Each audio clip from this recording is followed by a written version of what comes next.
Bienvenidos a Voces en Movimiento, el podcast de la Asociación de Robótica Móvil Española, donde exploramos el presente y el futuro de la robótica móvil. A través de entrevistas con expertos, análisis de tendencia y debates sobre innovación, profundizaremos en el impacto de esta tecnología en la industria, la economía y la sociedad. En este nuevo episodio ponemos el foco en el panorama internacional de la robótica móvil, un sector que vive un proceso de consolidación y un profundo cambio. Durante los últimos años hemos visto importantes movimientos de compraventas entre grandes compañías, ABB adquirida por SoftBank, KUKA por la firma china Midea, mientras nuevos jugadores, especialmente startups, están irrumpiendo con fuerza y atrayendo grandes inversores. ¿Qué implicaciones tiene esto para Europa y para España? ¿Estamos ante una pérdida de soberanía tecnológica o una profunda colaboración global? ¿Y cómo afecta esta nueva competencia a los integradores y fabricantes españoles? Para debatirlo nos acompañan hoy Javier Miguélez, presidente de ARME y fundador de Moving Robots, y Eduardo Munera, vicepresidente de ARME y fundador y CEO de Deliverance. Bienvenidos. Muchas gracias, Ana. Sí. Lo hemos dicho a la vez, además. Lo hemos dicho a la vez, sí. Para empezar, me gustaría que nos ayudaseis un poco a contextualizar el panorama actual, cómo estamos y cómo creéis que vamos a estar, ¿no? En los últimos años hemos visto operaciones que han reconfigurado, por así decirlo, el mapa global de la robótica móvil.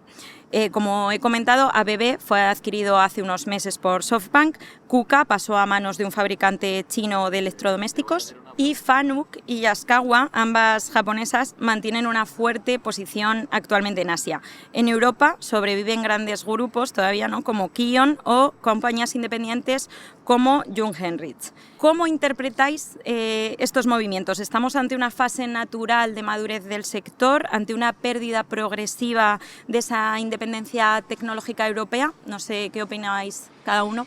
Bueno, ahora mismo estamos viviendo una situación en la cual la tecnología está evolucionando de forma muy ágil, muy rápida.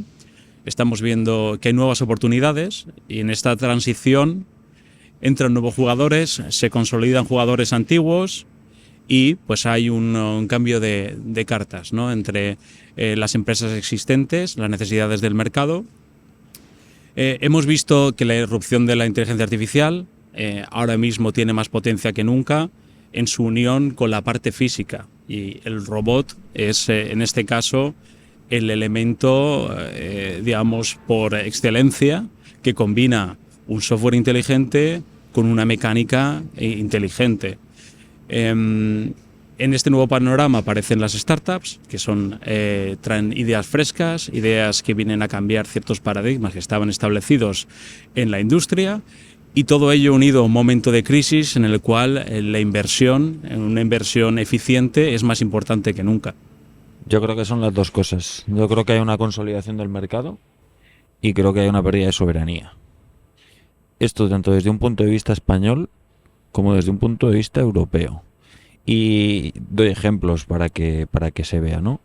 Desde un punto de vista español, es que vamos a empresa de robótica móvil al año que se vende a manos extranjeras. Este año le ha tocado el turno a Kipnon, el año pasado le tocó el turno a ETA, el anterior le tocó el turno a Robotnik y el año anterior le tocó el turno a ASTI, que se vendió a ABB, ¿no? Esto lo que lleva es a que la toma de decisiones está muy alejada de España. Entonces eso yo creo que no nos beneficia.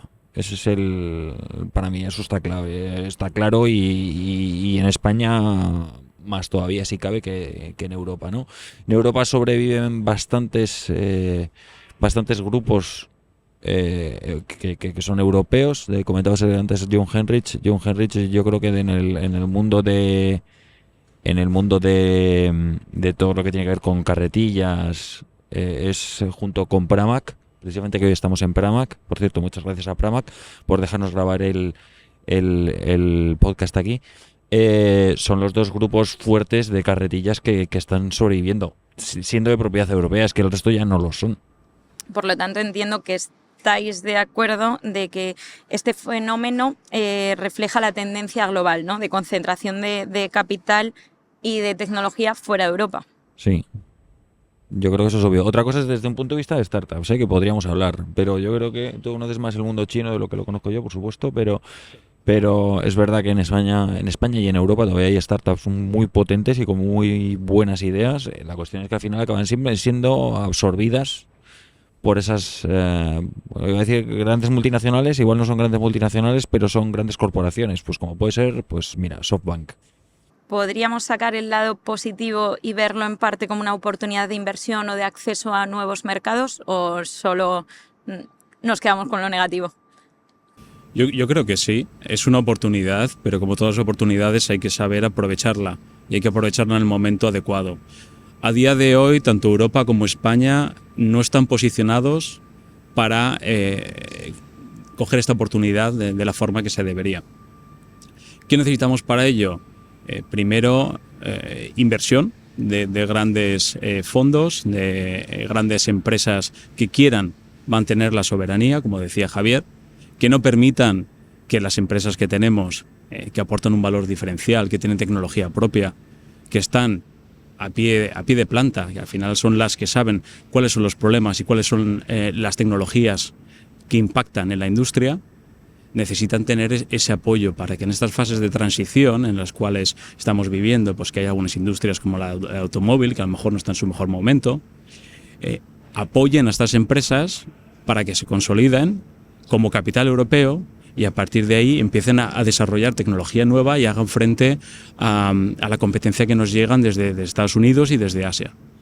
Es que creo, además, habiendo vivido procesos, yo el proceso de Asti ABB no lo viví, pero viví otros procesos como puede ser el LDTA y, joder, o sea, da rabia que no haya grupos industriales o fondos de inversión o grandes corporaciones que sean europeas y que apuesten por esas startups, ¿no? Yo creo que ese es el fallo. Yo creo que, o sea, desde un punto de vista de ideas, hay un montón de startups que salen todos los días y, oye, mira, pues incluso nosotros desde ARME impulsamos bastante a que aparezcan nuevas startups que desarrollen nuevas soluciones de robótica móvil precisamente de nicho, ¿no? Junto con los awards. Pero la realidad es que la startup, digamos que se convierte en una empresa pequeña, en una empresa mediana, y cuando podría dar el bombazo, ahí es cuando aparece la gran corporación extranjera que la adquiere, ¿no? Como puede ser el caso de DTA, ¿no? Que el DTA ha sido, yo creo que la joya de la corona de la robótica móvil española, no desde un punto de vista de volumen, pero sí desde un punto de vista de nicho. Entonces, justo cuando la empresa ya está consolidada y ya decimos, venga, que esta puede llegar a los 100 millones de euros, aparece una gran corporación extranjera o un fondo de inversión, o ponle el nombre que quieras, y nos la quita de delante, ¿no? Yo, o sea, no soy partidario de medidas proteccionistas en general. El proteccionismo yo creo que genera al final más desventajas que ventajas. Pero tenemos que conseguir que la gente cambie la mentalidad y que se apueste porque grupos europeos, fondos de inversión, corporaciones europeas pongan dinero, pongan pasta en todo lo que es el mundo startup europeo. ¿Por qué creéis que cuesta tanto apoyar a estas startups o invertir en esto, en que se consoliden como grandes jugadores dentro del sector de la robótica móvil? Yo es que, o sea, no conozco la razón detrás. Eduardo la conoce mejor que yo seguro, pero lo que está claro es que Europa siempre va por detrás en cuanto a volumen de inversión. Siempre. No sé qué pasa, pero en todo lo que es I+D es que siempre vamos por detrás. Es decir, en Estados Unidos te ponen 10 millones, en España o en Europa te ponen 1 millón. ¿Vale? O sea, no sé si el ratio es ese, pero grosso quizás modo algo se cultural. puede. Quizás Sí, algo cultural. efectivamente, es algo cultural. En Europa hay cierta aversión al riesgo a nivel financiero, sobre todo en tecnología. Otros sectores que son mucho más tradicionales, como el real estate y demás, pues siempre tienen mucha mejor aceptación que la inversión tecnológica. Y es algo que los americanos y los asiáticos, por otra parte, han sabido integrar muy bien en su cultura. Por otra parte, el miedo al fracaso, ¿no? Eso yo creo que es algo que se refleja mucho más en la cultura europea y especialmente en la cultura española. Puede ser que esto frene a algunos inversores, a algunos de estos fondos, ante el tipo de riesgo que tiene pues, una empresa de robótica, una empresa que empieza con una tecnología que no está validada. Y ese es el momento en el cual una startup, como decía Javier, que ha salido en España o en Europa, que muchas veces tienen una base científica, que vienen de nuestras universidades, han sido apoyadas con financiación estatal, con financiación europea, y que en el momento en el que intentan salir al mercado... En el momento bueno, igual ya están en el mercado. Es el Sí, momento en el que ya están establecidas, están consolidadas. En ese momento, ¡boom!, Claro. nos las quitan de delante, ¿no? Y estamos hablando pues, de una diferencia significativa en los volúmenes de inversión. Como decía Javier, pues a lo mejor son 10 veces, 20 veces mayores si esa startup decide mover su sede a Estados Unidos, moverla a Asia. Igual no mueves la sede, porque igual la sede se queda aquí, pero sí que la toma de decisión no está. No, pero estamos hablando de startups. En grandes empresas estamos hablando de otra situación totalmente diferente. Es que también la definición de lo que es una startup y lo que no es una startup a veces yo no la acabo de entender, pero bueno.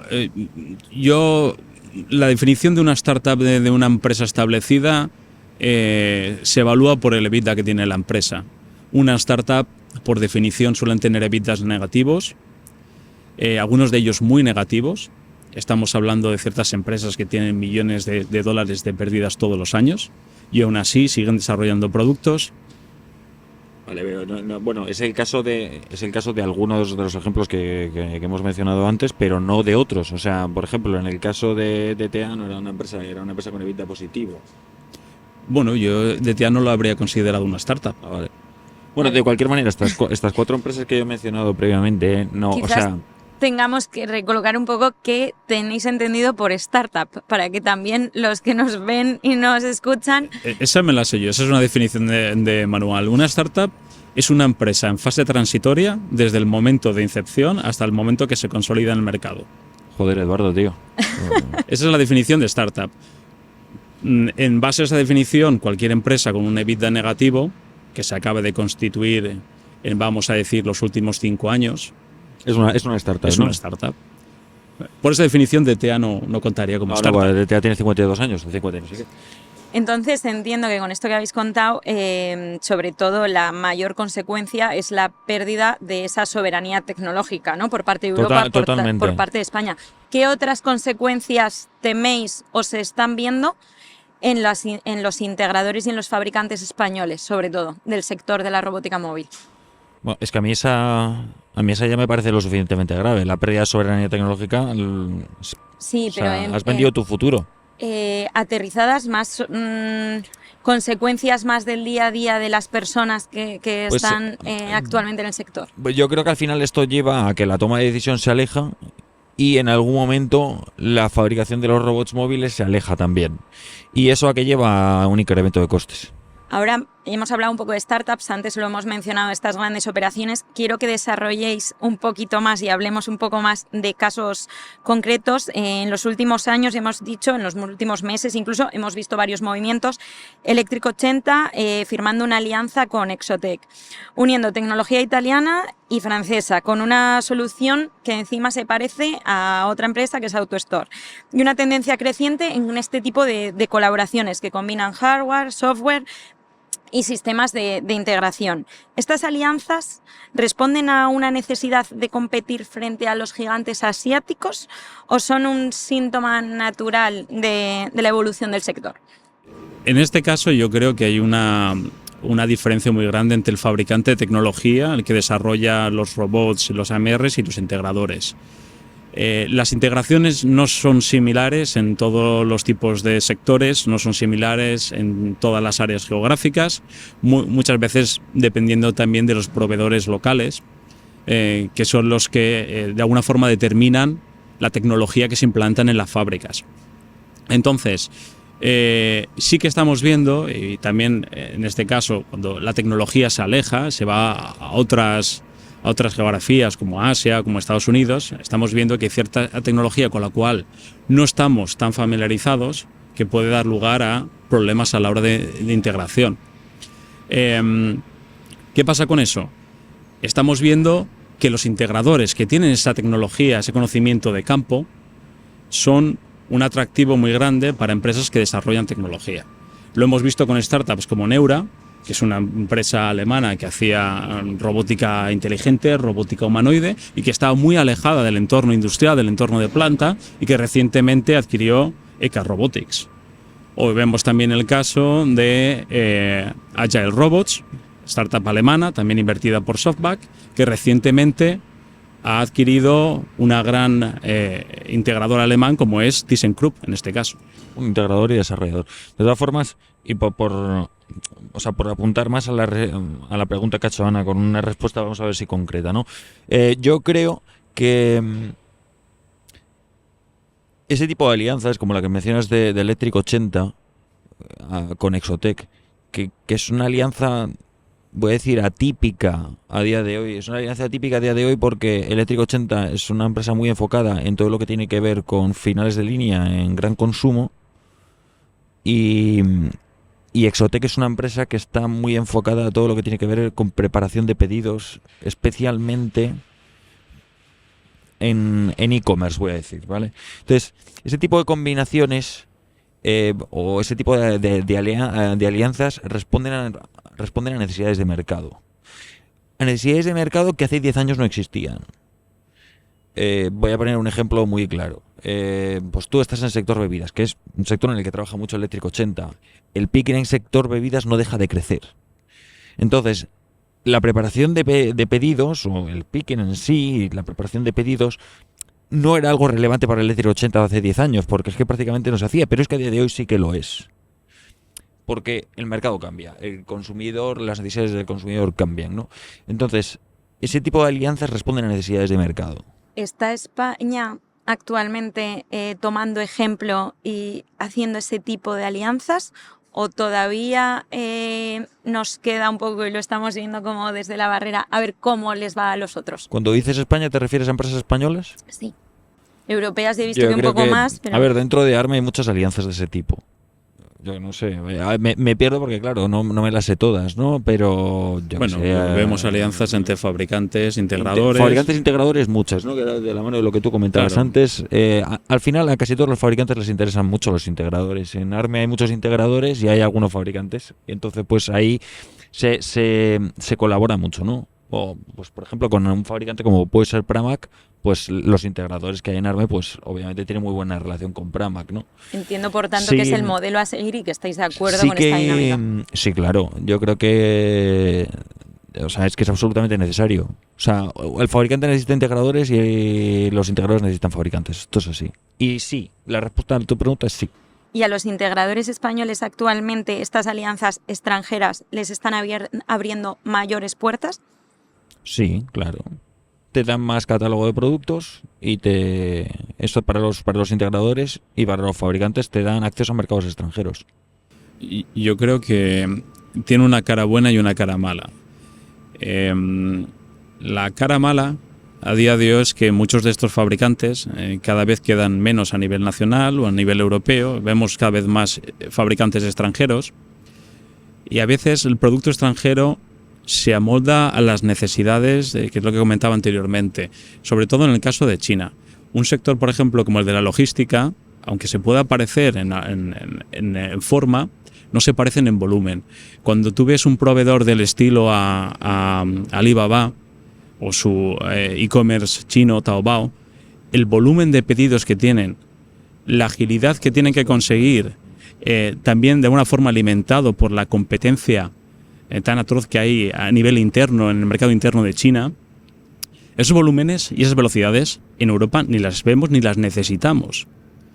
Con lo cual hay que tener en cuenta que hay un producto generalista, pero también hay un producto de nicho que se está desarrollando mucho en esos sectores y que aquí todavía nos resulta ajeno. Esos productos están bien porque, como decía Javier, pues amplían el abanico. Y cuanto más opciones haya, pues siempre es mejor, pero al mismo tiempo yo creo que introducen un poco de ruido, porque muchas veces son productos que se intentan encajar en sitios donde no tienen cabida. Hay productos que se han intentado introducir de forma errónea, en aplicaciones erróneas, y que por lo tanto pues ha generado algo de desconfianza también a la hora de tecnologías o productos innovadores. O sea, estoy de acuerdo, sí. Bueno, a ver, hay muchos proyectos de robótica móvil que son fallidos, ¿eh? Sí. Seamos sinceros. Esa es la batalla que ha habido siempre entre el equipo técnico y el equipo comercial, porque claro. el equipo comercial quiere vender, con lo cual cualquier robot nuevo es una potencial venta o upselling a los clientes que ya tienen, mientras que el equipo técnico pues siempre intenta ser más conservador y decir qué cosas se pueden y qué cosas no se pueden. Normalmente tirando más a la de que no se puede que a la de que sí. Como se nota que el amigo Eduardo viene del mundo técnico y aquí servidor, yo vengo del mundo comercial. Tenemos la antítesis. Efectivamente. Un optimista y un más realista, digamos. Hay que cumplir con objetivos. Hay que cumplir con objetivos. Habéis comentado ya algún movimiento que ha habido en España, pero me voy a centrar un poco más. Hemos ido como de lo general, los grandes movimientos internacionales. Ahora nos centramos un poco en que en España, en estos últimos años, también hemos visto muchos movimientos. ASTI, en 2022, fue adquirida por ABB. En 2023, Robotnik pasó a formar parte de United Robotics Group. En 2024, que también lo habéis mencionado, DTA fue adquirido por otra multinacional estadounidense. Y en 2025, Kivnon es adquirido por un fondo de inversión británico. ¿Cómo valoráis esta tendencia? ¿Es un síntoma de éxito porque las empresas españolas atraen la inversión o es un signo de debilidad, de fragilidad del tejido tecnológico español que aquí no confiamos en los nuestros? Bueno, por un lado, yo remarcaría esta vez la parte positiva, y la parte positiva es que en España estamos desarrollando tecnología que es atractiva para el mundo exterior. Eso es muy a tener en cuenta, porque has mencionado una lista de empresas de robótica que si nos vamos a otros países europeos, probablemente sea difícil de igualar. Entonces, eso es un punto positivo. Quiere decir que en España tenemos conocimiento y sabemos hacer las cosas bien. Por otro lado, es malo porque estamos viendo una vez más que desde fuera se está dispuesto siempre a pagar más, a dar el valor que las cosas tienen, mientras que en el ámbito nacional pues damos las cosas por sentado muchas veces y somos más reticentes a la hora de capturar estas oportunidades. A mí me parece una pena. Es un éxito que se desarrolla en compañías que luego se venden a multinacionales extranjeras o a grandes corporaciones extranjeras. Es un éxito, pero es una pena. Es una pena porque un poco lo que decíamos antes, la toma de decisiones se aleja y en el momento en el que la toma de decisiones se aleja, tú eres un número. Y bueno, no os quiero contar lo que pasa porque ya lo sabéis todo, ¿verdad? Es que luego me meten en la cárcel por decir lo que no debo en casa. Eso es importante, hay que tener en cuenta que la gente que invierte no es una ONG, no quiere darle dinero a alguien. Si están pagando 40 millones, 100 millones, lo que sea, lo están pagando porque lo vale. Claro. Porque le van a ver un retorno. Entonces, ¿por qué no tenemos esa capacidad o esa visión de ver el retorno desde casa? Pero es que esto es vender nuestro futuro, ¿eh? Es que estas 4 empresas hayan pasado a manos extranjeras, ese era el futuro, o buena parte del futuro de la robótica móvil española. Y ya no es española. Y ahora viene la pregunta difícil. ¿Qué hacemos? ¿Qué medidas, qué series de medidas creéis que se pueden fomentar o implantarse para proteger esa soberanía tecnológica y fomentar que el ecosistema industrial español se quede aquí, sea resiliente en España? O sea, yo ya lo decía antes, el proteccionismo como no me gusta, pues no es que no me gusta, es que no me convence, porque lleva a lo que lleva, ¿no? Pero no tengo la solución. No tengo la solución. Es con varios de estos 4 casos que has mencionado tú, he estado involucrado y siempre digo lo mismo. Joder, que es que como propietarios de empresas tenemos que tener una responsabilidad de cara al futuro de nuestro país. Yo sé que la educación nos la paga el Estado. Entonces yo creo que tenemos que tener también una responsabilidad de cara al futuro, ¿no? Si vendemos nuestras empresas a corporaciones extranjeras, no hay futuro, no existe. O sea, es lo único que se me ocurre, ¿eh? Esto es una cuestión de responsabilidad personal. No es una cuestión, o sea, no podemos poner barreras al mar, ¿no? No podemos decir, no, pues ya no se puede vender ninguna empresa de robótica móvil a alguien que tenga pasaporte extranjero. Eso no lo podemos hacer, ¿no? Además va contra el libre mercado, ¿no? Pero pero creo que es una cuestión de responsabilidad personal. Ahí entra mucho también lo que habéis comentado de la cultura, ¿no? Como es un hecho cultural, igual hay que empezar cambiando la cultura y dando o poniendo el valor en esa responsabilidad no sé si de los empresarios, de los inversores que igual no se atreven aquí. La cultura se cambia con alicientes y el mayor aliciente que hay es el económico. Lo que debería de hacerse en España y en Europa, y algunos países europeos ya lo están haciendo, no es proteccionismo, sino incentivar de forma fiscal las inversiones en empresas de base tecnológica. De forma que una empresa española que necesite capital tenga acceso a una red de inversores dispuestos a mover ese dinero, ¿no? En el momento adecuado cuando una empresa lo necesite. Y lo puede necesitar por muchas cosas, lo puede necesitar por un cambio de mercado, lo puede necesitar por una fase de expansión, lo puede necesitar para desarrollar tecnología nueva. Y eso a día de hoy no existe.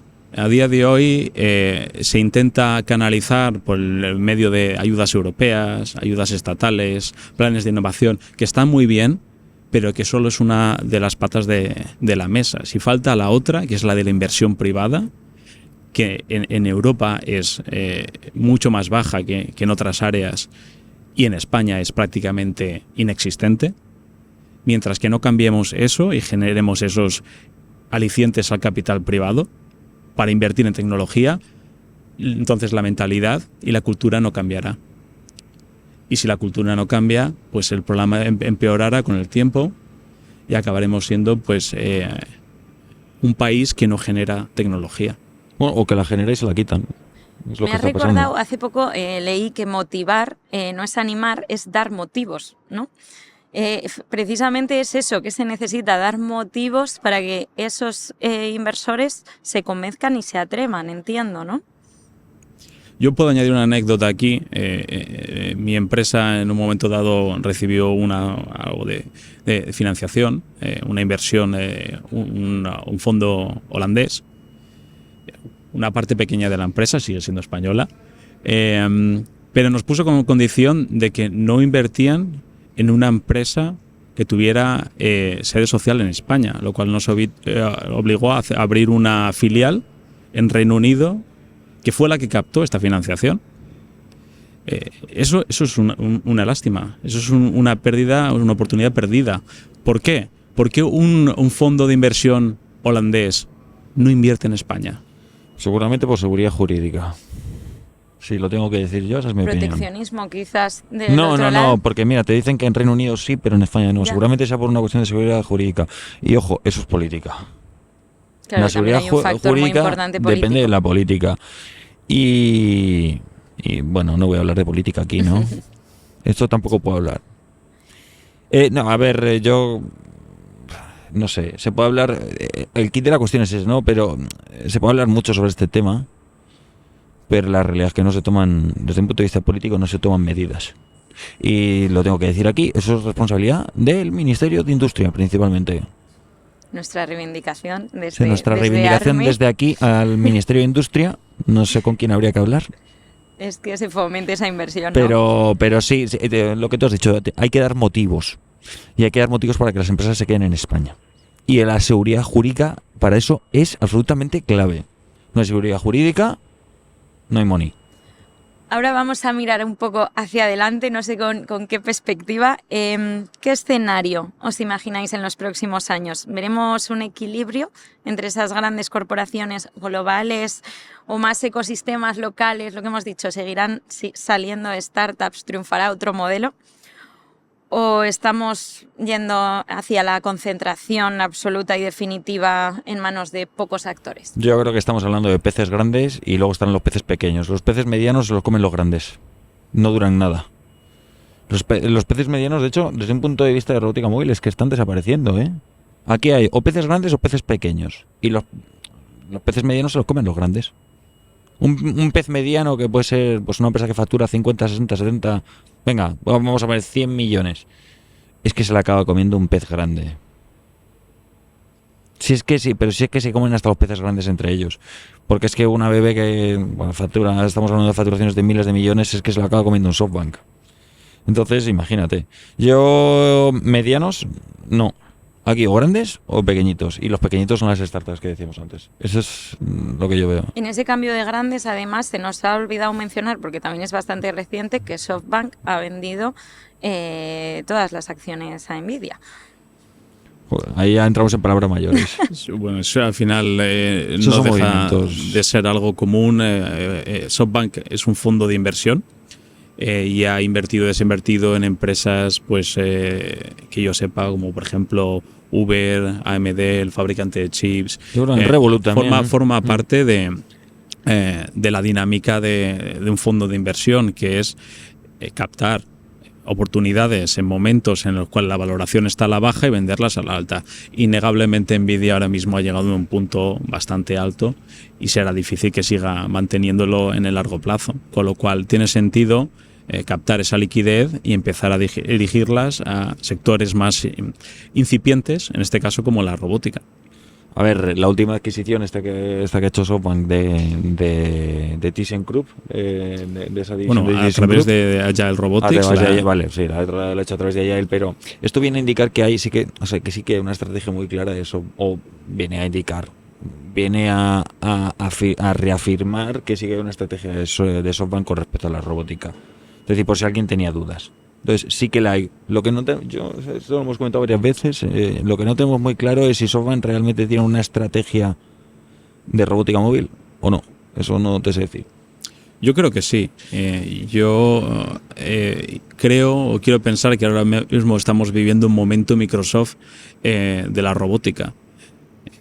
Cuando Microsoft surgió como empresa de software, habrían sistemas operativos, habían diferentes opciones y al final lo que hizo Microsoft, hizo muy bien, fue consolidar esos pequeños jugadores para dar un producto redondo, un producto que era lo suficientemente generalista con sus pequeños defectos, pero bueno para la mayor parte de aplicaciones. Yo creo que en robótica acabará surgiendo un fabricante que tendrá ese producto y al final acabará captando toda esta innovación de pequeñas startups, siempre y cuando vean, efectivamente, cuando vean una tecnología relevante, la incorporarán, ya sea porque les interesa incluirlas al portfolio o porque quieren eliminar la competencia, que eso es una práctica habitual, claro, que hemos visto. La verdad es que la analogía me parece muy buena, ¿eh? Efectivamente. Muy buena analogía, sí señor. Lo veremos y yo os volveré a citar aquí en este podcast para que lo comentemos. ¿Eso será SoftBank? ¿Será SoftBank el nuevo Microsoft de la robótica y la robótica móvil?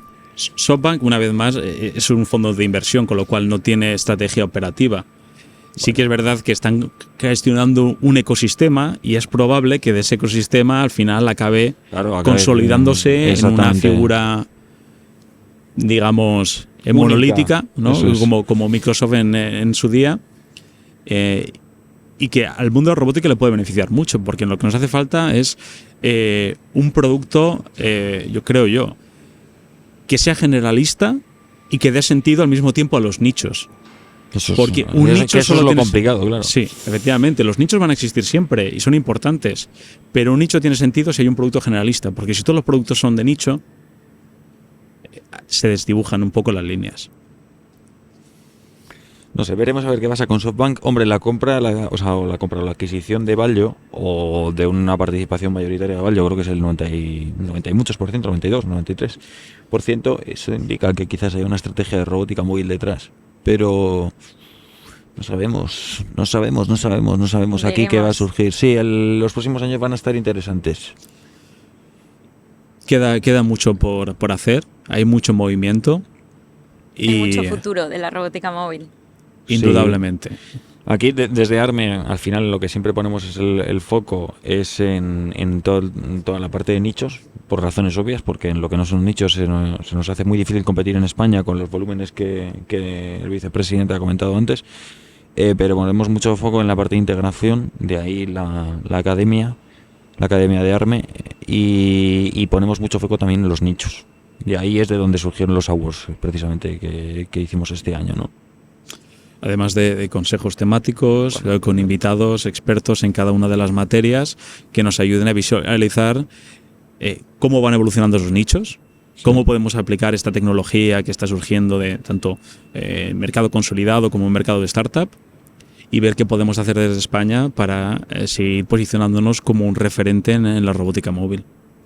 Pues con esta reflexión y esta buena perspectiva de futuro, Sí, llegamos ahora que lo al pienso, final. hemos sido un poco membríos en este podcast. Quiero decir, membríos desde el punto de vista de pesimistas. Esto se nos ha quedado, este podcast se nos ha quedado un poco pesimista, Ana. No, ha Pero- quedado incertidumbre, ha quedado Eso. el momento No, y transición. luego ha quedado como positivo. La reflexión final ha Sí. sido que queda mucha robótica móvil, quedan muchas cosas aún Sí. por ver. Eso Sí. es bueno, que queden... Ya me quedo más tranquilo, ya puedo ir a cenar hoy. Sigamos teniendo contenido además para el podcast. Ahora sí, con esta reflexión final, pues acabamos este episodio de Voces en Movimiento, el podcast de ARME, la Asociación de Robótica Móvil Española.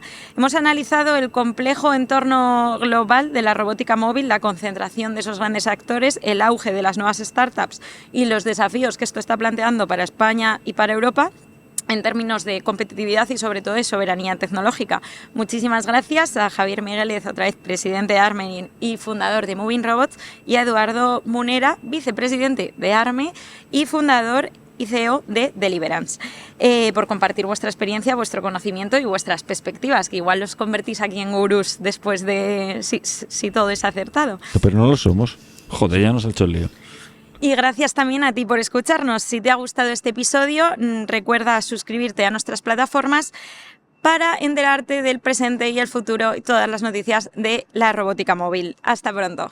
Producido por SuitePro, la agencia de marketing industrial, combinando estrategia y ejecución épica.